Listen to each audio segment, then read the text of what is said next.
On va commencer le Perek Aleph du Mesilat Yesharim et on va s'arrêter au Perek Aleph du Mesilat Yesharim parce que, comme je vous ai déjà expliqué, c'est un chapitre très très important dans lequel Rabbi Moshe Chaim Luzzatto, c'est l'auteur du Mesilat Yesharim, les initiales c'est Ramchal, Rabbi Moshe Chaim Luzzatto, qui a vécu à peu près 400 ans en Italie. Il a eu le mérite d'écrire un livre, le Mesilat Yesharim, la voix des justes, qui est le livre qui a été, depuis qu'il a été écrit, en tout cas quelques années après qu'il ait quitté ce monde, le livre de Moussar le plus étudié sur Terre, le Mesilat Yesharim. Et c'est reconnu aujourd'hui comme étant le livre le plus important qu'il faut connaître dans la Yahadout, Bichlal, de manière générale. Et ça veut dire, ce livre concerne tous les juifs, Bnei Torah, pas Bnei Torah, beaucoup orthodoxes, traditionnalistes. C'est un livre, Rabotai, qui s'adresse à tous les juifs sur terre. Donc, Baruch Hashem, on a la chance de l'étudier et de méditer ses paroles. J'ai reçu de mon maître il y a une vingtaine d'années que le Perek Aleph, donc le premier chapitre du Mesilat Yesharim qui vient après l'Akdama, après l'introduction, c'est un Perek qu'il faut tout le temps se répéter. C'est un Perek qu'il faut tout le temps méditer. Ces paroles sont d'une extrême importance. Et pour se préparer à la Géoula, qu'on attend prochainement, il n'y a rien de tel. Alors on commence le Siyata d'Ishmaya. Le titre du Perek, c'est Beveur Klal Chovat Adam Beolamo. Ça, c'est le titre. Beveur, ça veut dire, on va expliquer Klal Chovat Adam Beolamo. Quel est le devoir de l'homme dans son monde? Alors, déjà, dans le titre, on peut tous poser la question. Amir, je t'écoute. Oh, excellente question. Beveur Klal Chovat Adam Beolamo. Vous savez ce qui a marqué ici? Traduction. On va expliquer le devoir d'un homme dans son monde. Son monde. Il y a un monde à toi? Yona, c'est quoi son monde? Ah? Ça veut dire déjà, je t'écoute, Yona. Alors, le Mesilat Yesharim, ici, en vérité, il nous dit que il ne faut pas croire que on vit dans un monde. Et ce monde, il est le même pour tout le monde. Et là, en vérité, chacun a son propre monde. Ça veut dire quoi, chacun a son propre monde? Ça veut dire, j'ai entendu d'un vrai Ben Torah Shabbat, que quand on voit quelqu'un et qu'il a une bonne conduite, alors il faut s'inspirer de lui, mais pas l'imiter. Pourquoi?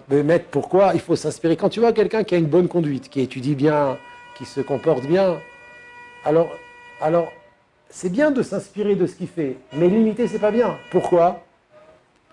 Vu que chacun a son propre monde, donc si tu l'imites, qui te dit que sa conduite à lui, elle est bonne pour toi? Qu'est-ce que ça veut dire que chacun a son propre monde, Rabotai? Ça veut dire qu'en vérité, je te laisse la parole, je finis juste ma phrase. Qu'est-ce que ça veut dire que chacun a son propre monde? Chacun a son passé. Chacun a ses parents. Chacun a ses traits de caractère. Donc il faut savoir, et ça c'est déjà le premier essai que le Mesilat Yesharim ici nous apprend, c'est qu'on ne peut pas imiter et on ne peut pas faire ce que les autres font. On doit apprendre à se connaître. On doit apprendre à connaître son monde, ses défauts, ses qualités. Et d'ailleurs, il faut encore plus connaître ses qualités que ses défauts, parce que quelqu'un qui ne connaît pas ses défauts, c'est très grave, mais quelqu'un qui ne connaît pas ses qualités, c'est encore plus grave. Parce que le fait de connaître ses qualités, c'est ce qui va motiver la personne à avancer, à construire, à s'améliorer, à s'élever. Donc il faut savoir ici que chacun a son propre monde. Apprends à te connaître, recherche à te connaître. Et ça, c'est vrai depuis le début. C'est vrai, même tout matril. Alors, c'est vrai qu'il faut étudier la Torah, il faut étudier la Halachot, il faut étudier la Gemara. Sache qu'il y a autre chose qu'il faut étudier, qu'il faut connaître, c'est ta personne. Parce que si tu ne connais pas ta personne, tu ne pourras pas savoir quel est ton devoir dans ton monde. Le Messiat Yesharim n'a pas dit Klal Chovat Adam Ba'olam. Il n'a pas dit qu'on va expliquer ici c'est quoi le devoir d'un homme dans le monde. Et là, il a dit le devoir d'un homme dans son monde. Chacun a son propre monde. Donc, Vadaï qu'il faut apprendre à se connaître, à savoir qui suis-je. Et ça, c'est quelque chose qu'il n'y a que moi qui peux le faire. Personne ne pourra le faire à ma place. Pour pouvoir arriver à connaître quel est mon devoir dans mon monde, je dois savoir d'abord qui je suis. Qui suis-je? Jérémy. Non, si je veux juste répondre à la question. J'écoute. Non, c'est tout. La question, c'est quoi le monde? Ben j'écoute, vas-y. Ouais, c'est des usages de monde, le métier. Ah, Baourtier. Baour Shekivanti. Alors le Messiat Yesharim commence en disant Yesod Achasidut Veshoresh Avoda Atemima. Le Yesod, le fondement de la Chassidut, on va dire que la Chassidut, c'est un niveau de service devant Hachem assez élevé. Donc le Yesod, le fondement du service devant Hachem. Et le Shoresh est la racine de la Avoda Atmima, du service parfait devant Hachem, où Sheitbarer Veit Amet Etzel Ha'adam Ma Chovato Be'olamo.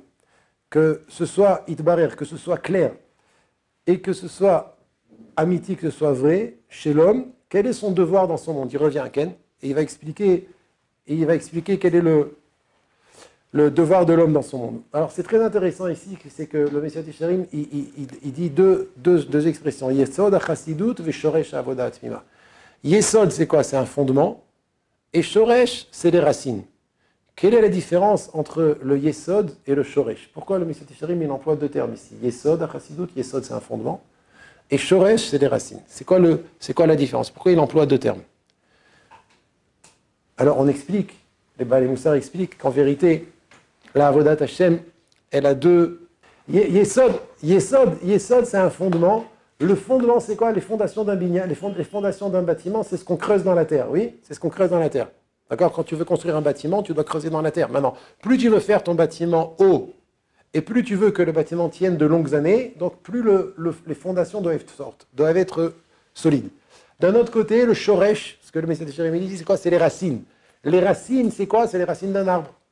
C'est pas comme les fondations. Quelle est la différence entre des fondations et des racines?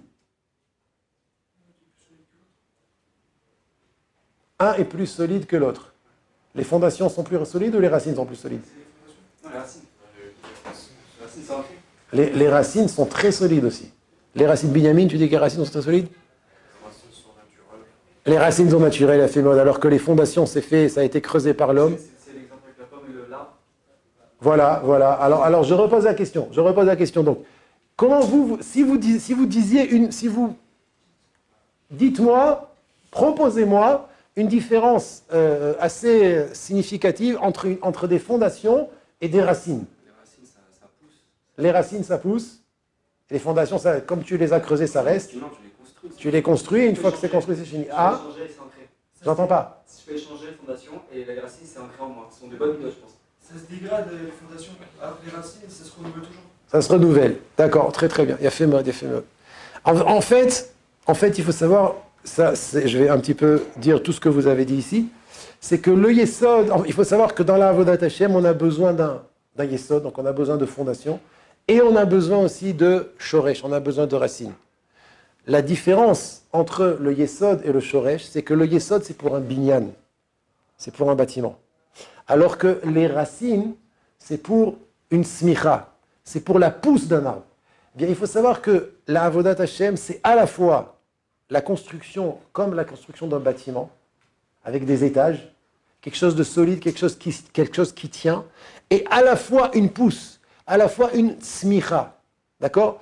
Et le Messiat Yesharim, ici, il nous dit que dans la Avodat Hashem, il faut bien travailler et le Yesod de la Avodat Hashem, et les racines. Donc, c'est quelque chose qui va servir pour construire ton bâtiment, ton binyan, le binyan de ta Avodat Hashem. Ça, c'est les fondations. Et il y a aussi quelque chose que tu vas, comme certains ont dit ici, c'est que les racines, elles vont permettre à faire pousser ta Avodat Hashem tout le temps. Arrête l'arbre, il a des racines, il vit tout le temps grâce à ses racines. il grandit tout le temps grâce à ses racines. Et plus que ça encore, il donne des fruits grâce à ses racines. Donc, dans la Avodat Hashem, il y a les deux. Dans la Avodat Hashem, il y a un besoin de construire les fondations. Et dans la Avodat Hashem, il y a un besoin d'alimenter les racines. Et là, il va nous dire, c'est quoi la fondation? C'est quoi les fondations de la Avodat Hashem? Et c'est quoi les racines de la Avodat Hashem?